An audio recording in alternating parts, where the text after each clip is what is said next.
Hey guys, time for another episode of Day in the Life of Vintage Classic Specialist.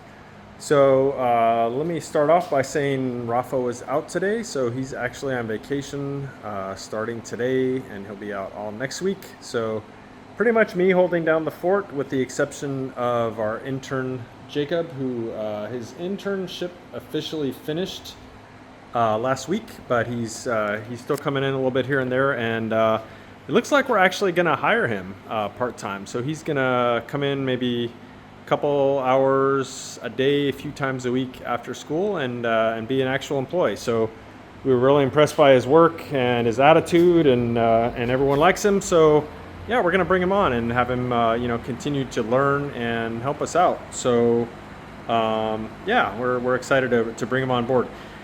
So let's talk about what I did first today. So as you can see, the 69 cowlick bug is looking awesome on all four of its chromed and detailed Fuchs with tires and everything. So 6-inch ones on the back, 4.5s on front.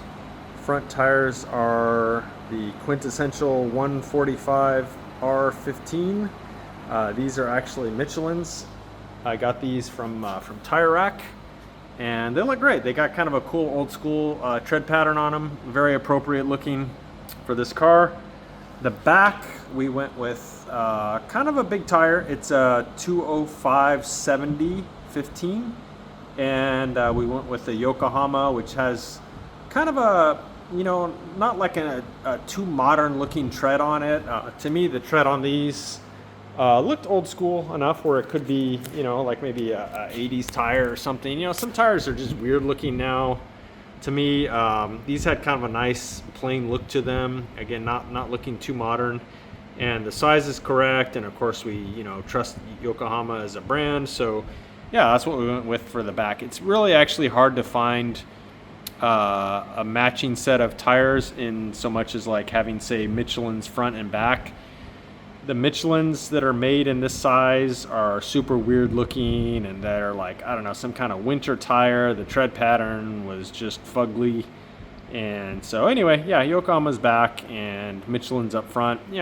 Not uncommon for cowlick cars to have mix and matched tire brands. So, it's actually not inappropriate at all for this car to have that combination. But yeah, anyway, so started off by putting the drums on the back. I think I mentioned yesterday that kind of hard to see, but the axle nuts, which by the way aren't torqued down, and that's why there's no cotter pin in them yet. But I went and blackened the axle nuts. Again, no one will ever see them once the caps go on, but I know that they look good, and so I blackened them, and so there you go. Anyway, so yeah, I got those on, and then kind of played some musical cars today. The turquoise bus is gone today. It is over next door at Octavio's shop, and it's going to get its headliner and the sliding rag top and some carpet and some upholstery in the walkthrough section and so on. So that bus will probably be gone for a week and a half or two. And so I kind of took the opportunity to move things around a little. Those of you that watch routinely may remember that bus was parked right here. And then kind of like squeezed over against the wall was the red cowlick Beetle. So now that we have some space temporarily here, went ahead and put the buggy body off of the chassis. And then I think this is the spot that the chassis is going to live while I'm building the chassis. The body itself should be going away here any day now to get its body work and paint or gel coat restoration done. So I think it makes more sense to have this chassis build going on over here because it's a lot smaller than, say a whole car, a Beetle. And so I'll be able to kind of squeeze this up against the wall but still work on it. And so when that turquoise bus comes back and sits in this spot, everything across this row is going to just have that much more space. So yeah, this chassis is probably going to live here for a while we're building it up. And so speaking of this chassis, the front suspension largely got painted today, trailing arms and some other pieces. And I took over some more stuff to powder coating. Hopefully we'll have all of our powder coating back on Friday, including the rear spring plates and some other stuff. so I can start assembling the front and rear suspension of this car here over the next day or two as parts come in. And so yeah, this will be a fun little project here, putting the chassis together for the buggy. I'm going to be at the giant skateboard state here before we know it. And so yeah, that'll go together today. This transmission, those of you that follows, sitting here, we've had that done for probably a month now. Went ahead today and put on the front and rear transmission mount. So this thing's pretty much ready to plug into the car.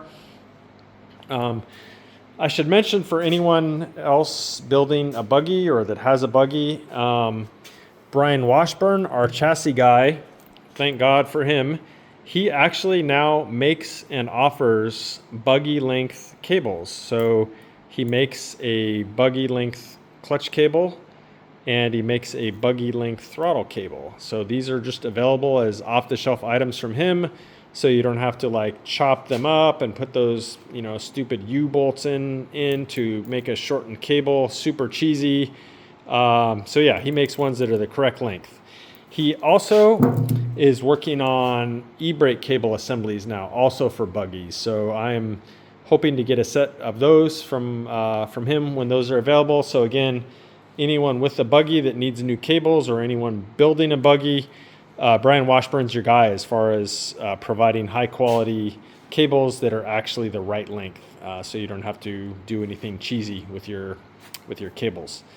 So yeah, I got those today. I got one of also Brian Washburn invented and designed Delrin shift bushing. So this is the bushing that goes about right here by the where the shift rod comes through, just before the shifter. This thing is indestructible. It's butter smooth. It won't fail like the cheesy stock ones.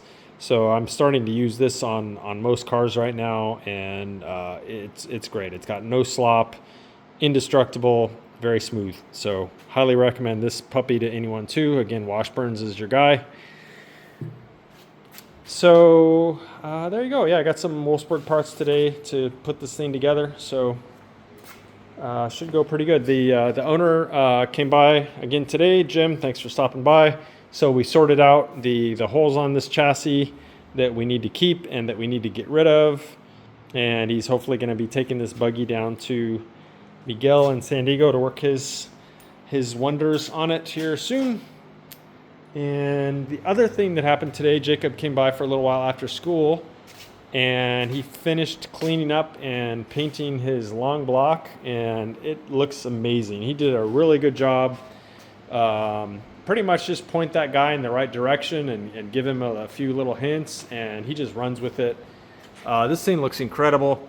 You can go back and look through some older videos from a few days ago, and you can see what this thing looked like when we pulled it out of the car. I mean, it was ugly, and now it looks incredible. And once we get some new tin for it and powder coated and put some dual carbs and a stainless exhaust, it's gonna look killer. So yep, good job to him on that. And yeah, I think that's actually it for today, guys. Spent a lot of time running errands and stuff today, trying to get things, you know, ducks lined up and stuff, kind of like yesterday, as far as things that I actually did versus things that I got lined up to be done, so to speak. So yeah, that's it for today, guys. Thanks for watching. We will see you again tomorrow.